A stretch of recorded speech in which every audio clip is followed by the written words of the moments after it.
Hey guys, Chaos-Necros here, and this is a different video from what I normally do. Normally I do Let's Plays, but Cuphead is a different story. It's a game, it's one of those games that gets me, and I'll explain in a little bit. But just to explain what this video is, I recently beat the game and decided I'm gonna make a video with some clips of me going through some of the expert mode bosses while I give off my little, I could say, review and some opinions on the game, and based on what media has been picturing Cuphead as, because some people agree with what some reviewers are saying, some people are disagreeing, and I'm gonna give my 2 cents on it. Okay, so to start, review section. Cuphead was great. I enjoyed the game, and I really loved the old 30s style animation and all that, and especially since I found out that it was all done the old-fashioned way.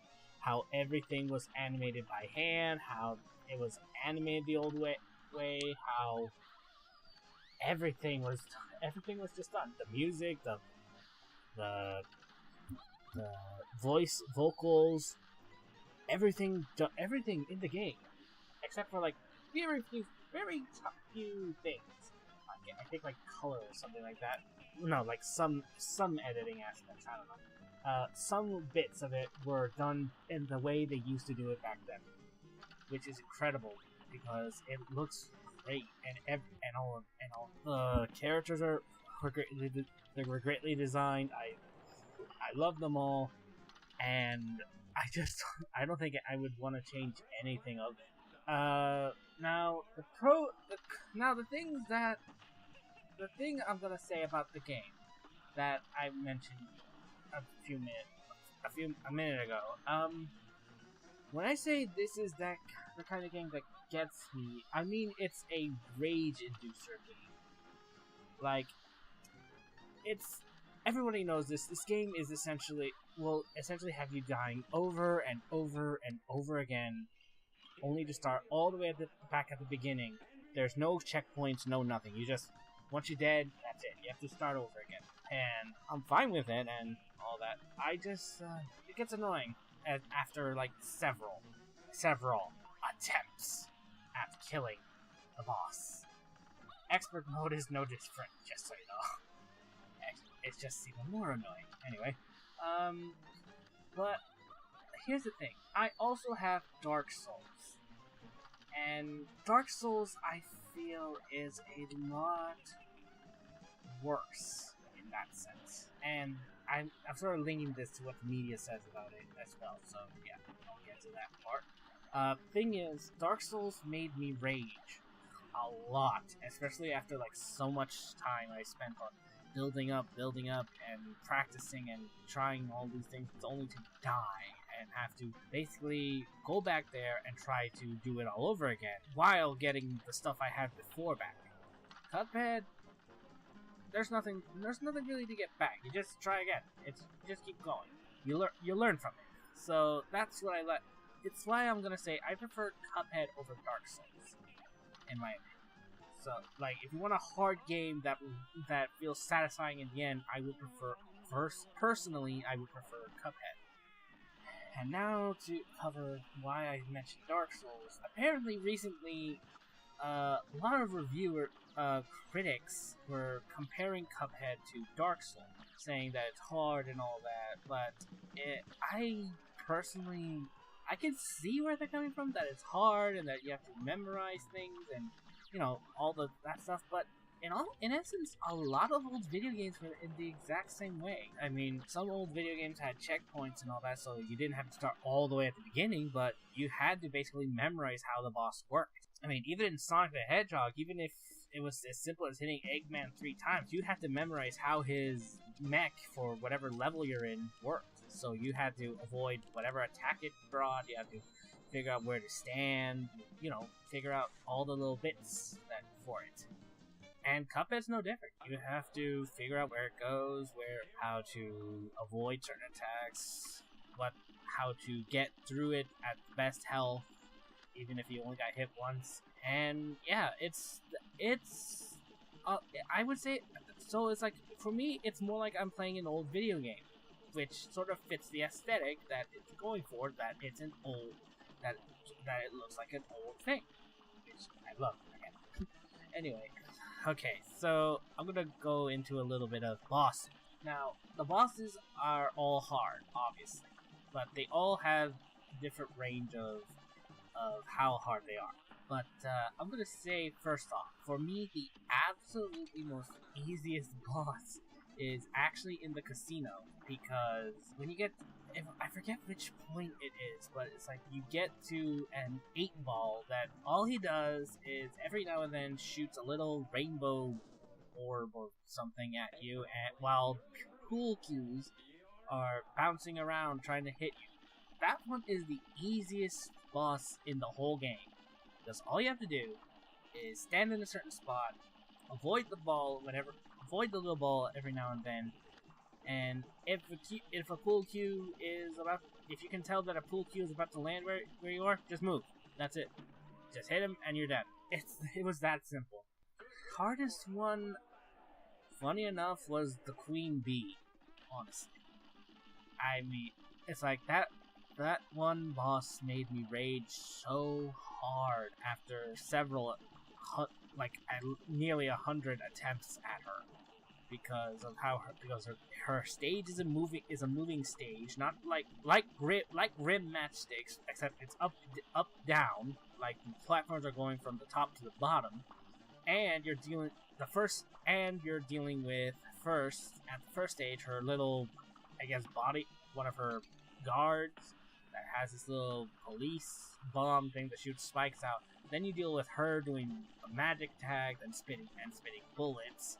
And then you have to deal with her becoming an airplane, because 30's animation, they did that kind of stuff. But yeah, it was so hard to get to that point. It was ridiculous. Now, for a favorite boss, I would say Grim Matchstick first off, because I love Dragon. And I love his design and everything, even though it's sort of like the classic, in my opinion, the stereotype, the long neck, fire-breathing, bat-winged creature that breathes fire. I didn't see scales, but obviously he probably would have had scales if it was like one of the if there was like a tiny detail of it.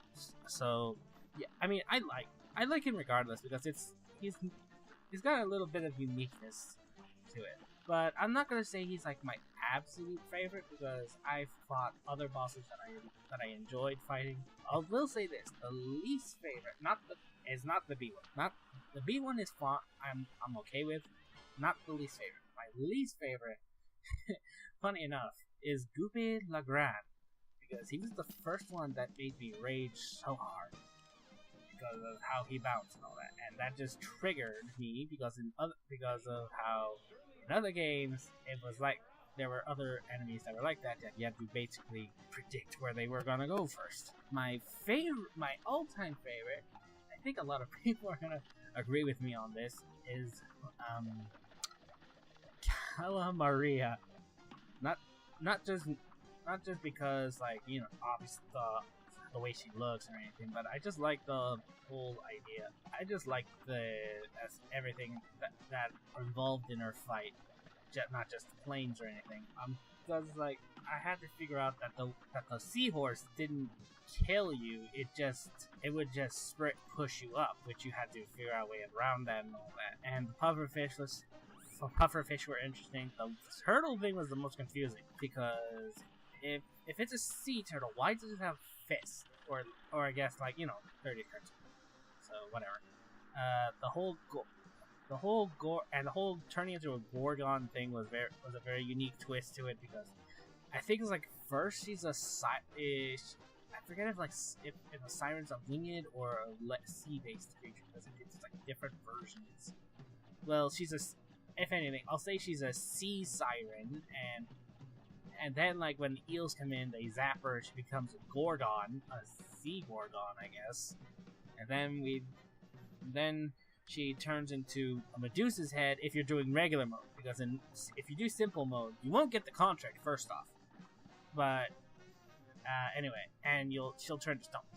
In regular mode, she'll turn her body turns to stone, and you have to fight her head, which is a nice little reference to Hercules, the Hercules story of him fighting Medusa. It wasn't. It was either him or another hero that took the head and to do something. Yeah, it was in Clash. I know it was in Clash of the Titans. Dagnabbit. Forget it. Anyway, yeah. So it's a reference to the Greek story and also Castlevania because in Castlevania you had to kill Medusa and also had to deal with Medusa heads flying around. I mean, she wasn't that hard once I figured her out, and I beat her, but she's my favorite regardless. I'm probably not gonna make art of her, but well, maybe I will. Just not anything that people would probably expect. Okay, just nothing like I'm gonna say NSFW to just put it out. Anyway, so dealing with now how I did this. Now we're going back to the whole boss thing and Dark Souls. I'm gonna give you the difference between Dark Souls, what am I saying, and Cuphead is that Dark Souls, when I raged, it made me rage to the point that I left the game for months before I decided to go back. Meanwhile, Cuphead, I raged in it, and I did get to a point where I was like, okay, I'm done for now, but it wasn't that long. I decided to go, I went back, I beat the boss, and I moved on. Until the next roadblock where I just stopped for like a day, and sometimes it was just for overnight. Then like the next day I beat the boss, and then I moved on. Perfect example. As of this recording, it was yesterday that I beat the devil. Now the day before I had beaten the casino and went to fight the devil, and then the devil got ridiculous to the point where I had to take a break, went to bed, all that, and then the next day, after several tries, I finally beat it. So it was satisfying to say the least to beat the game, and then I decided to try out expert mode, as you can see in the video. Before fighting Hildeberg, I fought Root Pack or whatever they're called, and got my first S rank on that. Fought Goopy Legrand, got S rank on that. Funny is being that he was my least favorite because of the rage that I beat him now, and it was all interesting. I'm gonna go, but okay. Here's what I'm gonna do. What I'm gonna do right now is I'm gonna say the best boss for each island. So best boss for Inkwell Isle, I think would be Ribby and Croaks. I like the whole fact that you have to deal with two of them, and I enjoyed the background. I loved the music, everything about it. I liked it. The second one after that would be Hildeberg. It was because it was the first plane level, so it's like you sort of ease it into you. I'm sure, despite what you're seeing, all the retries and all that, but hey, it's expert mode, so yeah. Hildeberg, followed by Carnegie, a flower guy, Carnegie, or Cardigan, or something like that, was next, and then the Root Pack and Goopy Legrand at the very bottom, because screw him. As for Inkwell Island 2, at the top, I'm putting Grim Matchstick, then followed by the Cuckoo Bird, something Warbler, something like that. Like, I'm just gonna say Cuckoo Bird because at the beginning of the thing, he's in a cuckoo clock for some reason. Followed by Baron von Bonbon, because I like the whole candy aspect that it was going with. Then Beppy the Clown, and there was also Jimmy the Genie.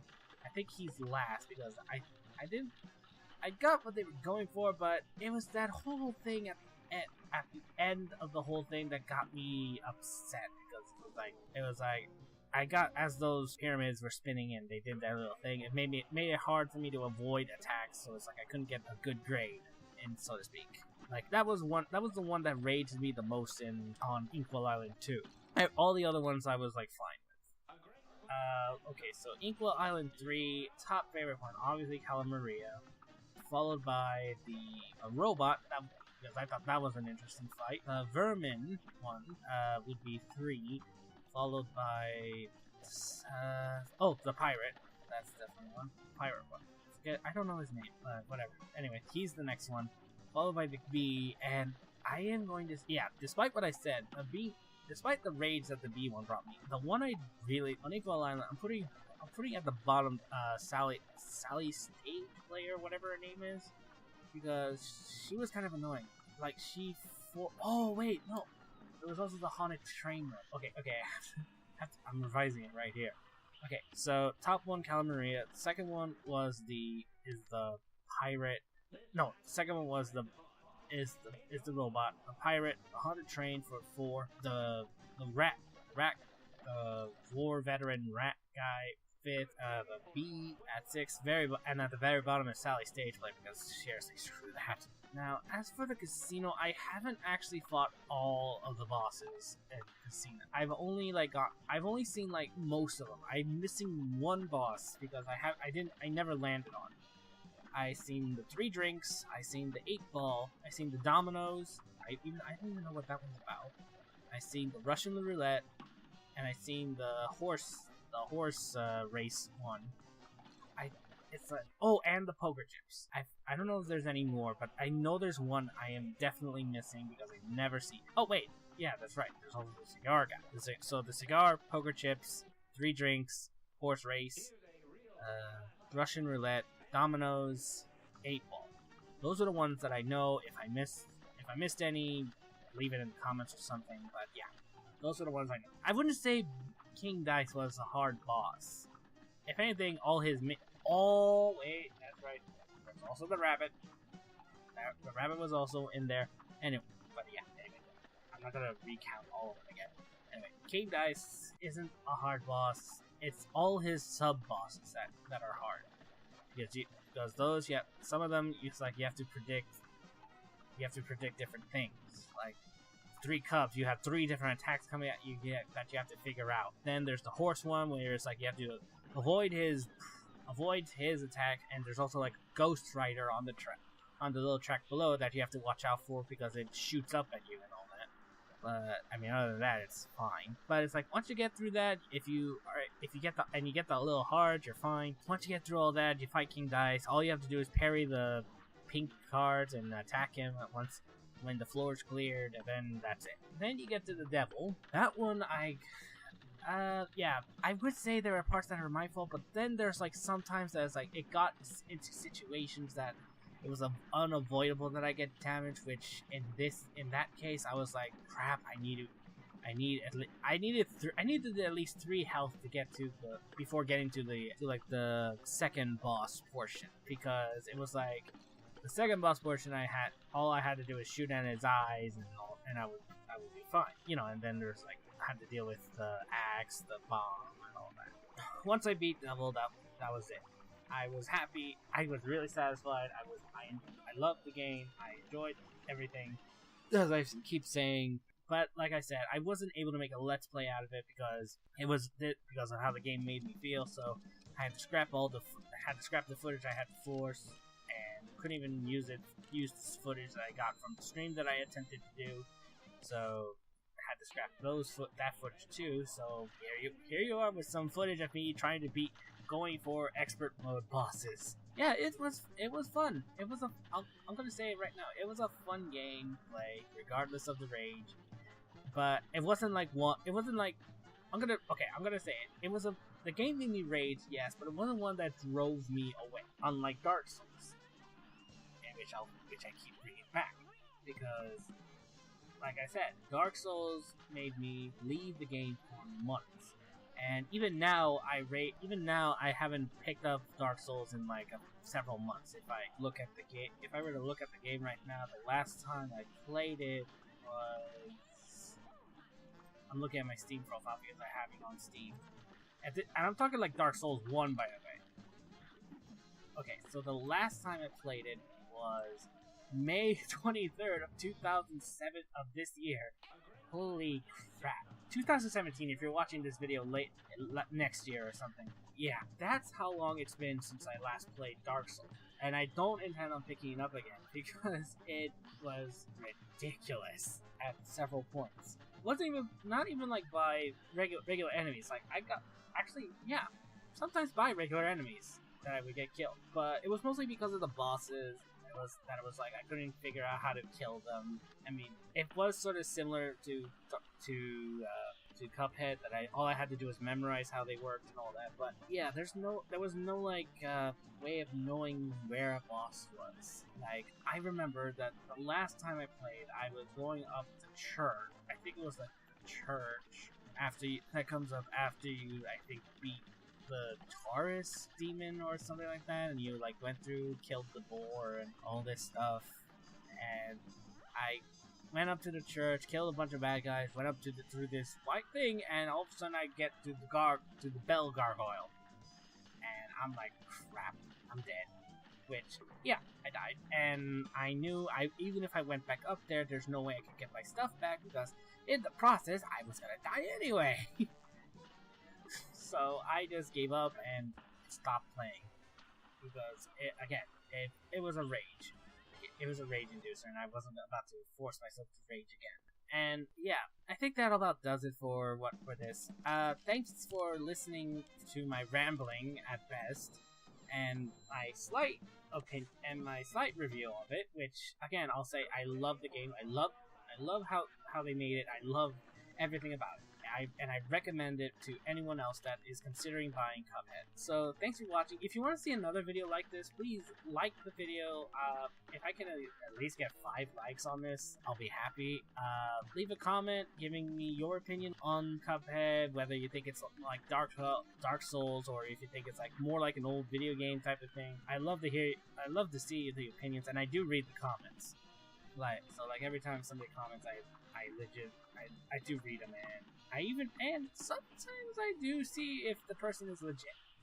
Just so you know, because sometimes you never know if it's just a bot or something. Anyway, so yeah, if you want to check out more videos, you can check out my channel. You can just click my logo. It's that simple. And if you want to see things like art or stuff, I do have a DeviantArt or Tumblr. Tumblr is where I mostly post my art nowadays. And if you want to check that out, all the links are in the description for this. So yeah, with that, I'm gonna leave you all with this question: should I talk about my experience with Borderlands series? Because I'm considering starting up Borderlands the pre-sequel. I got it through Humble Bundle, and I want to go through it. I heard it's crap and all that, but I just want to go through it so I can see this, play the game, see what's different, that kind of thing. I know it sucks, and I don't care what the story is about. I just want to play the game, kill bad guys, and all that. So anyway, if you want to hear my experience with Borderlands, again, like, comment, I don't know, that kind of, do whatever you feel like. Anyway, I'm gonna leave the video now. So thanks for watching, and I'll see you next time. Bye.